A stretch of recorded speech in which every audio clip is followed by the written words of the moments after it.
Bonjour à tous, dans cette vidéo nous allons voir comment utiliser le logiciel Packet Tracer de Cisco pour visualiser, simuler des échanges sur internet. Donc pour ça il suffit d'utiliser le fichier simulationinternet.pkt qui est à votre disposition. Donc on va le lancer, ça démarre Packet Tracer. Voilà.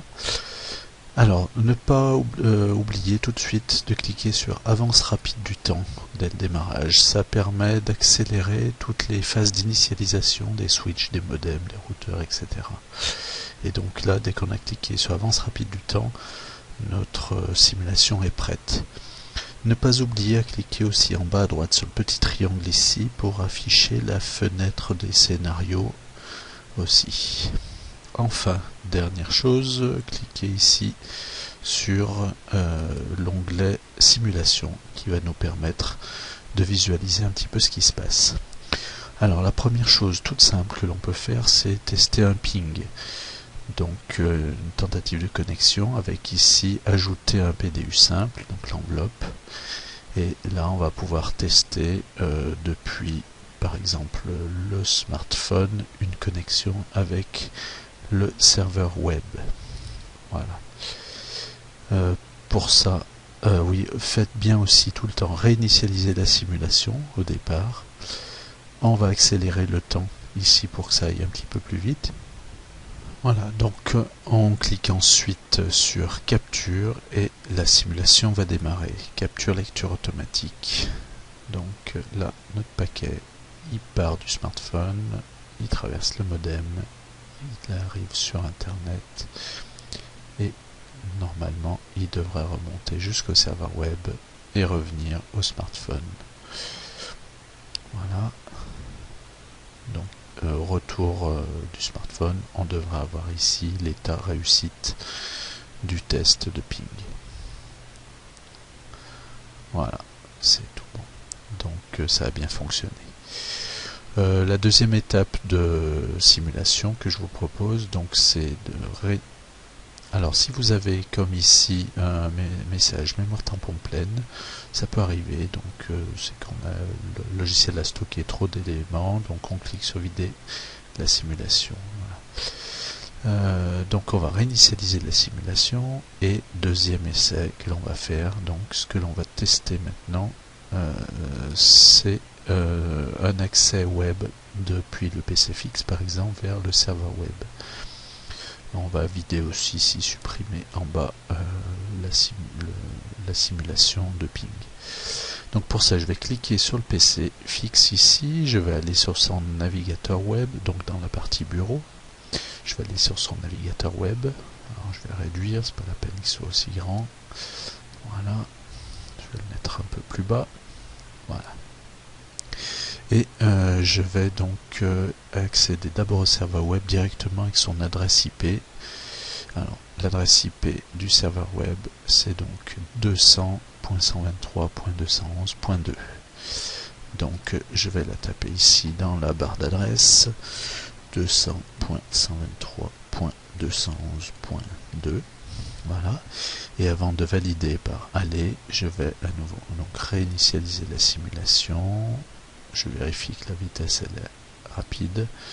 Ici, je vais donc cliquer sur capture lecture automatique et sur aller.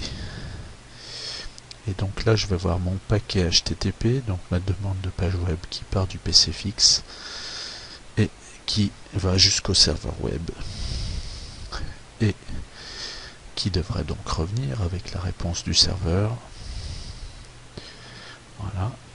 Et puis en revenant au PC fixe, on devrait voir donc dans le navigateur la page web s'afficher. Voilà, la voilà. Donc notre accès web a bien marché.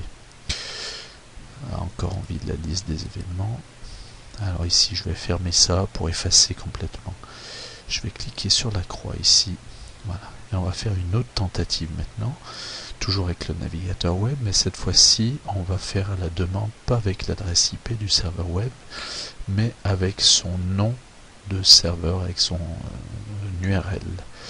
Alors pour ça on va chercher quelle est son URL. Donc je vais aller, et donc oui, la résolution du nom, donc la transformation de l'URL va être faite par le serveur DNS.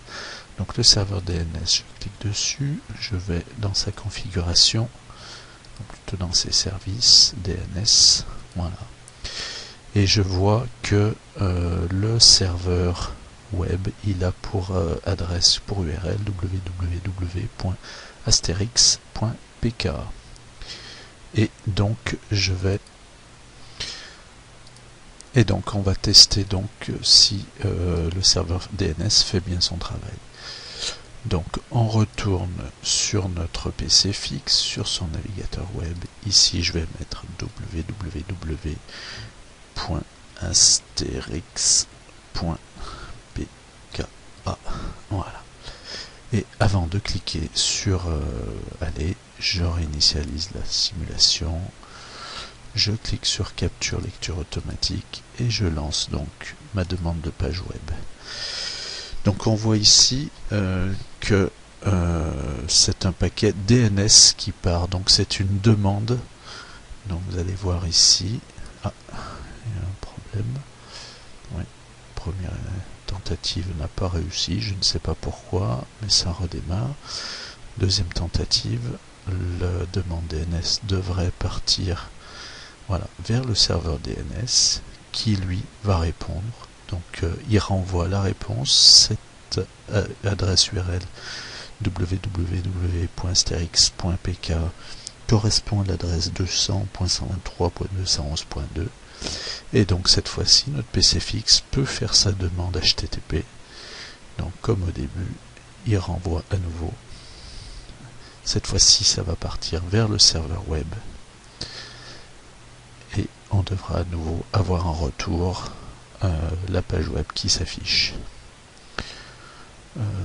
Avec des élèves, c'est déjà pas mal, je trouve, de leur montrer ce système de serveur DNS. Ça peut leur permettre de comprendre pourquoi ils ne tapent pas des adresses IP quand ils vont sur un navigateur. Vider la liste des événements. Vous avez vu que ici la page web s'est bien affichée. Voilà, ce sera tout pour cette vidéo, donc je ferme ici. Et je vous dis à bientôt pour une autre vidéo.